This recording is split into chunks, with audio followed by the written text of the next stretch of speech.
Can you actually see the curvature of the Earth from atop Mount Everest? I've summited Everest and I entered the infamous death zone multiple times. And the answer might surprise you. With today's cameras, it's easy to fake the curve. Wide-angle lenses distort straight lines, making the horizon appear bent. But what about the human eye? Can you really see the curvature of the Earth from the highest point on land? Well, think about this. Commercial airlines cruise at around 35,000 feet, only about 5,000 feet higher than Everest's summit. Have you ever looked out of a plane window and clearly seen the Earth curving away beneath you?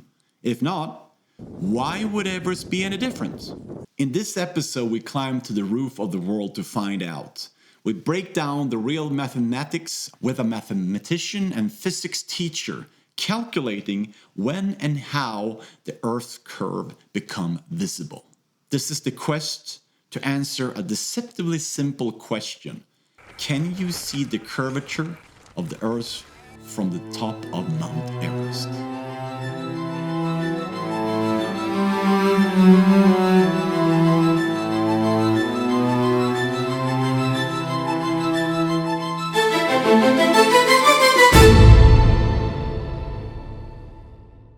My name is Fredrik Sträng. I'm your host. If you enjoy this kind of content, please subscribe, like, and share. It really helps. For centuries, humans have stared at the horizon and wondered, where does the curve begin? That gentle arc wrapping around the planet nearly 40,000 kilometers. From ground level, Earth is simply too large for the human eye to detect its curvature directly. The horizon appears flat because the distance we can see is tiny compared to the planet's immense size. But if you climb higher, is 8,849 meters above sea level enough? In 2006, I summited Everest from the north in Tibet. During the final push, the last day, the last meters, I noticed something that stopped me cold. A distinct razor-sharp line across the horizon. It looked curved, mesmerizing, almost like a laser tracing the boundary between Earth and sky. But was it real, or was I hallucinating from hypoxia in the death zone? Or was it just another illusion like those created by wide-angle cameras? I had to know, so I asked a friend to help me break it down. What do we need to know if we want to figure out if we can see the curvature of Earth from the top of Mount Everest? The radius of the Earth is approximately 6,378 kilometers. What is the height of Mount Everest? And then you can see how small this height is compared to the radius of the Earth. So actually, it's a tiny, tiny spike up here on the top. We also need to know how far can we see. How do I explain that? I need something perfect. Here we have the Earth. And if we are standing here on the top of Mount Everest, I'm watching out towards the horizon. When the Earth starts to bend down from our side of view, we will not see anything anymore. Let's call this view the length of our side of view. So now we need to know from this the angle our eyes can perceive and what a width that will create. All these four cornerstones we need to find out before we can start to calculate if it is possible to see the curvature of the Earth from Mount Everest. My name is Andreas Sandmon, and I work as a teacher at Rudbecksgymnasiet in Örebro. I teach in mathematics, physics, and techniques. Reaching the summit that morning was surreal. 7:30 a.m., no wind, crystal clear skies, minus 15 below Celsius, celebrating with friends at the top of the world. Of course, one is busy taking photos, filming, but I spent some time up there really trying hard to discern if there was even the slightest bend at the horizon. Did I actually see the curvature of the Earth? Well, it certainly felt like it. To be able to decide the length of sight, we need to look at it and apply some fundamental mathematics. When we are watching out, we have the length of the sight going in a straight line. Right here, we have a right angle, 90 degrees. Why do we want to know that? Well, we had a very great old Greek called Pythagoras, and he had an own theorem, a Pythagorean theorem, it's called. A right triangle, that means a triangle which includes one corner of 90 degrees.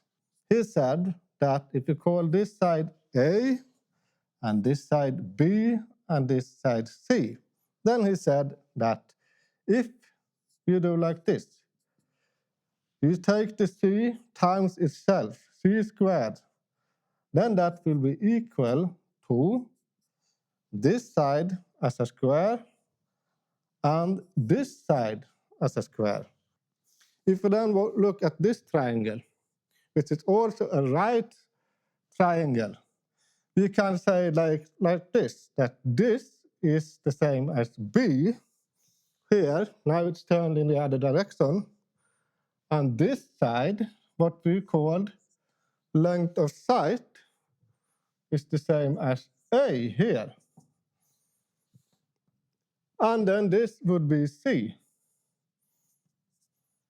Then we can write the same formula up here. Then that would be R plus A squared. Now we have the same formula as we have here. We have applied his theorem on this situation. And then to be able to find out the length of sight, we can move everything to the other side, so we will have only this, what we search for, still here on this side.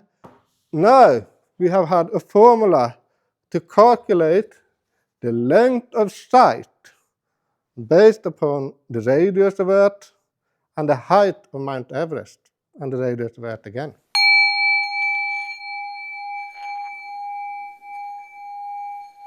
So the next topic, the horizontal width of sight, which will decide how big part of the curvature we are able to see from the top of Mount Everest.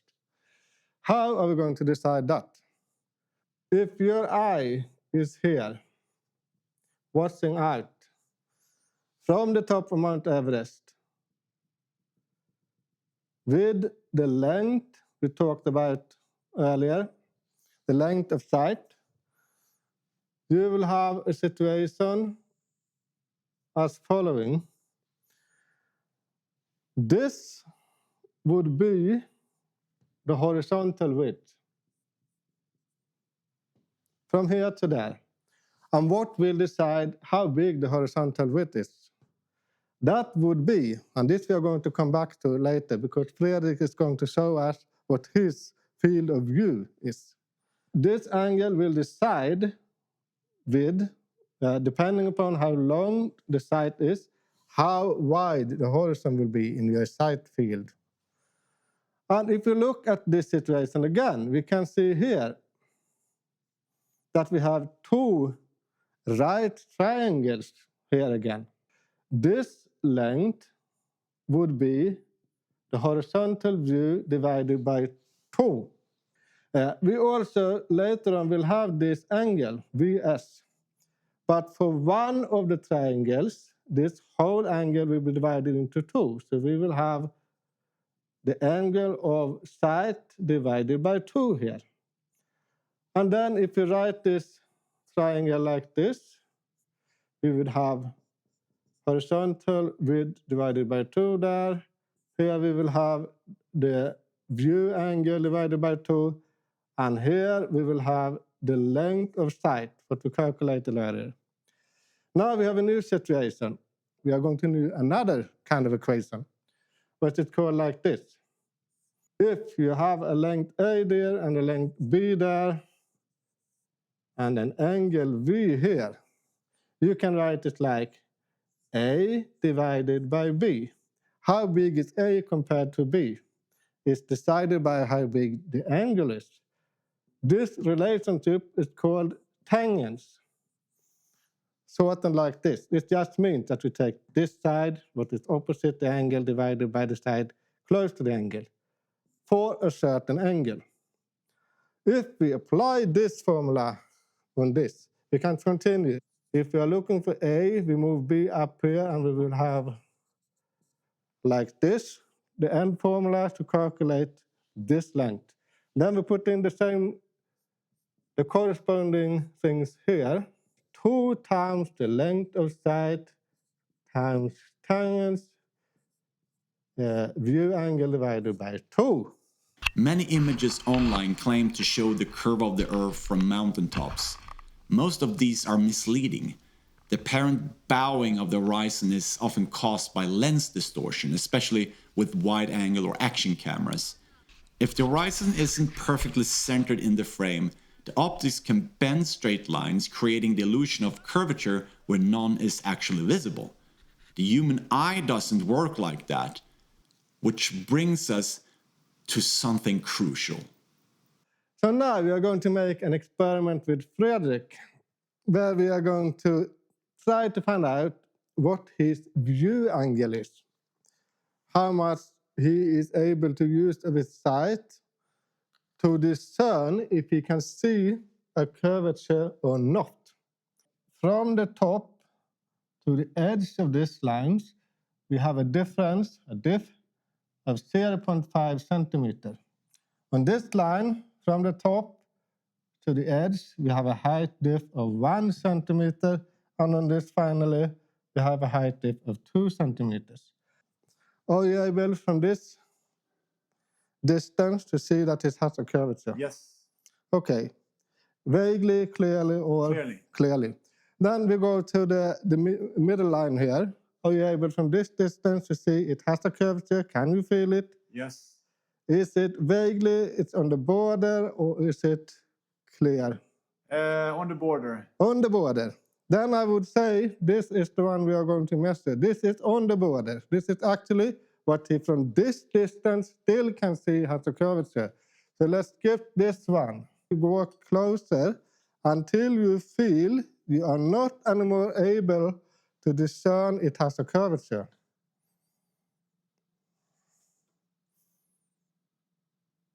This is about it.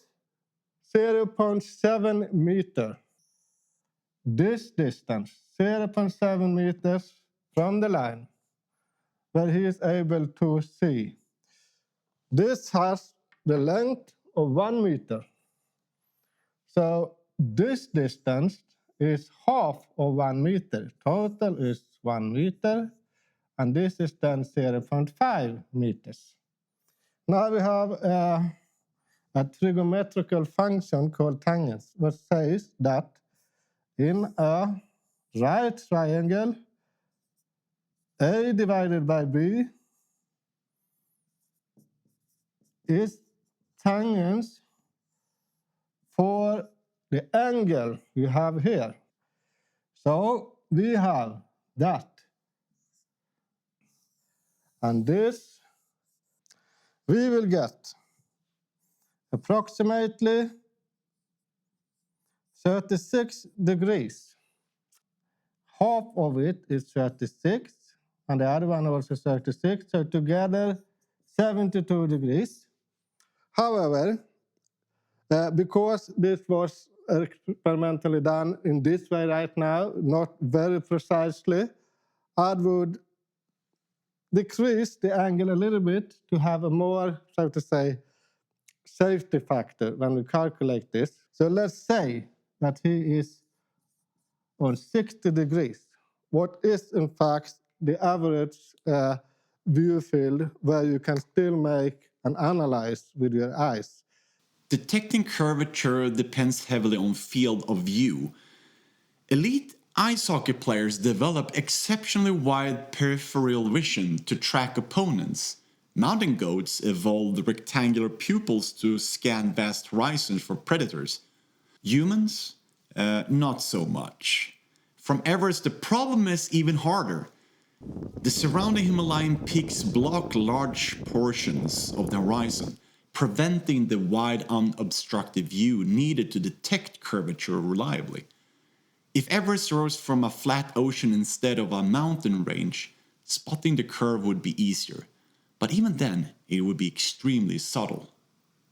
So now when we have the length of sight, we are going to be able to calculate the next thing. It's the horizontal width of view. And the formula for that was 2 times the length of sight times tangents for the view angle of sight divided by 2. And if you put in the numbers then, and then times tangents for Fredrik's view angle divided by 2. And then we will have 388.083 kilometers. The horizontal width, what was 388. We have the length of sight, what was 336. You can actually see that the width is longer than the sight here. We are standing on the top of Mount Everest. This width, where we view the Earth's surface in the distance, will this view be enough so that anyone, or particularly Fredrik, can discern that this is a curvature? Here, the total amount was 388.083 kilometers. If this difference between the straight horizontal line and the Earth curvature is big enough, Fredrik said that he could be able to view a 1% difference in distance in this edge of his sight of view. So that means this divided by this length need to become 0.01 so we can discern if the dip is there. How are we going to calculate that? Well, then we are going to use something else, another mathematical theorem or term called sagitta. If we have a curved surface and we draw a straight line straight across the surface like this, and then we draw another line to the center of the Earth, so that we here will have the radius of Earth, what we talked about, from the middle point to the surface. Also, the total length of this is also the radius. This distance from this line, called the coda, to the top of the curvature is called S. S as sagitta. It's a concept, it's a word. This distance we want to know because that distance is exactly the same as this distance in the edge, what is necessary for Fredrik to be able to discern if the Earth will slope down or not. So if we can calculate this S, then we know this distance. How will we calculate that? Again, we find a right triangle and can use the Pythagorean theorem. Then this is the C, I remember this. C squared is equal to, we can start with that, the horizontal width divided by 2 squared plus R minus S squared. If you then simplify this formula and leave S alone on one side of the formula and move everything else on the other side, now we have a formula to put in the Earth's radius, the horizontal width divided by 2, and if you do that, 0.83 divided by 2 squared, and we will finally have 2.952 kilometers. This means that here we will have a distance from a straight horizontal line to the curvature of Earth of approximately 3 kilometers. Will this be enough to be 1% dip or difference in your sight of view? Let's see. Here we have all the numbers we have calculated. This sagitta is the difference between the straight line and the Earth's curvature. We have the horizontal width. If you take this number and divide it with the horizontal width, which show us how many percent is this dip compared to the whole line we are able to see and analyze. 0.83. 0.76%. This is very close to 1%. I would say it is possible for a trained eye to see the curvature of Earth from the top of Mount Everest. If you're not a hockey player climbing Mount Everest or a goat, it's hard to see the curve directly. But we observe Earth's curvature in many other ways. A ship sailing away from shore disappears hull first. At altitudes above 50,000 feet, some pilots report a subtle curvature under exceptional visibility. During a lunar eclipse, Earth casts a perfectly round shadow on the moon. And for an unmistakable view, you need to go to space, like the International Space Station. From orbit, the curve is impossible to miss.